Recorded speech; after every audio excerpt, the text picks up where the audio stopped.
Before the break, we were just talking about this idea of political interference, if you will, with our electoral Yes, processes. And please continue to make your yes, point.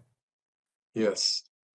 There was an article in the media by the Prime Minister and Senator Wu in our Senate, where the main idea was that if we, whoever that is, criticize China, that's going to cause uh, mistreatment or even, God forbid, attacks on people of Chinese ancestry, Chinese descent. That is absolutely preposterous.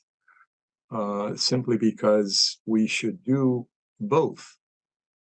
Inform Canadians as to the real situation, the real nature of the Chinese regime, and at the same time deal to the full extent of the law with any individual who would dare to harm any person because of their ancestry, which, by the way, the average Canadian can't distinguish between a Japanese, a Chinese person, a Filipino person, and so on and so forth. But that is just a little detail. When There's it also comes, that story about the Chinese Communist Party creating quasi police stations in yes, Canada. yes. Can you comment on that in your analysis Well, too? that is the Beijing version of Service Canada in our case, supposedly, because what they're saying is that they wanted to make sure that people in the Chinese community, of course, we're talking about recent arrivals, relatively recent arrivals, would be well served as to the situation back home. That is completely unacceptable. It's just it's a subterfuge and absolutely unacceptable. We should not allow that. They've done it in 25 places to the extent, well, according to latest information that I have. So there is an issue. See, we are lagging behind, for example, in shutting down all the Confucius institutes on our campuses, including my Yes, own. and please describe to our audience what those are. Yes. Well, the Confucius institutes formally are when allowed to be established on Western campuses in democracies such as our own, are supposed to inform Canadians, in our case, about China, teach people the language. There's absolutely nothing wrong with that. However, in reality, what they most of the time do is engage in propaganda, direct or indirect, for the regime.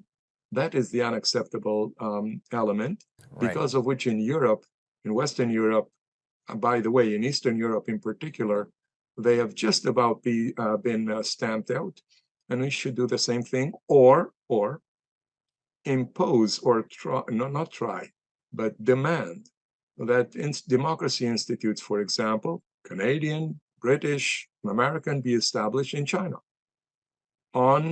That's a reciprocity that makes a lot of sense to me.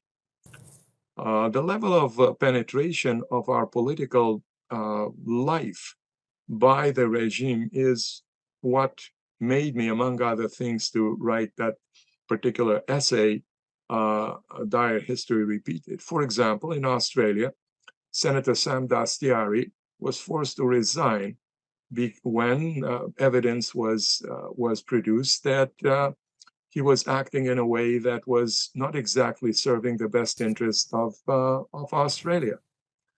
In our case, I'd like to suggest an article that was published in late October, October the 30th, 2015, titled "Now That Harper is Gone, Can We Have a Serious Talk About China?" It was written by Senator Yuanpao Wu. And I, for one, and this is my responsibility, of course, have come to refer to as the Beijing on the Rideau Manifesto. And well, there are 5 commandments of sorts that we Canadians, who are supposed to be completely ignorant of China, that we should follow in the manner in which we deal with that counterpart in ways that are a little bit not very conducive to serving our national interests. Let's just leave it at that. People can have, of course, direct access to the peace on their own and make their own judgment.